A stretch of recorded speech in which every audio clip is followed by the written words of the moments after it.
ጦርነታችን የሚጮህ አይደለም ቤተሰብ ውስጥ ቀዝቃዛ ጦርነት ግን አለ። በተለይ እናት ስታልፍ በጣም ጥቂት ነው በነበረው ፍቅር በነበረው መተሳሰብ የሚቀጥል ቤተሰብ በጣም ጥቂት። እንዲያውም አባት ካለፈ በኋላ እናት ታስቀጥላለች።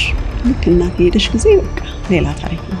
ከአባት ጋርማ ጦርነት ኬዙ ምንድነው? እየተጎዱ በውስጥ ጥያቄ ነው የሚሄዱ ልጆች ታዩ ቀን የሚጠብቁ ልጆች። አንተ ታላቅህን አስከፍተኸኛል ብለህ ተናገርክ ማለት ዲስሪስፔክት አድርገዋል ማለት አይደለም። ባልና ሚስት ሲጣሉ ራሱ በቃ ተይ ዝም በይ ግቢ እንጂ በደንብ የተጎዳችበትን ነገር እንድትናገር ይሄ የማከም ሂደት ምናምን የለን። ሲጀመር ኢሞሽን አናውቅም ካልተማር ሰው በግልጽነት የተሰማውን ነገር ቤት ውስጥ መናገር መቻል አለበት። ገበናን ውጭ አታውጣምና አንተ እየተሰቃየህበት የሚያስጨንቅህ ሌላው ሰው መስማቱ ነው እንዴ? እየታመምክ ነው።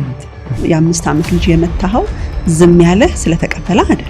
ግን አቅም የትኛው ኢትዮጵያዊ ወላጅ ነው ልጁን አስከፍቶ ይቅርታ ይጠይቃል? አባቶቻችን ተቻችለው የሚኖሩት እንደዚህ ሆነው ስንቶቹ አባቶች ናቸው እንደዛ የነበሩት?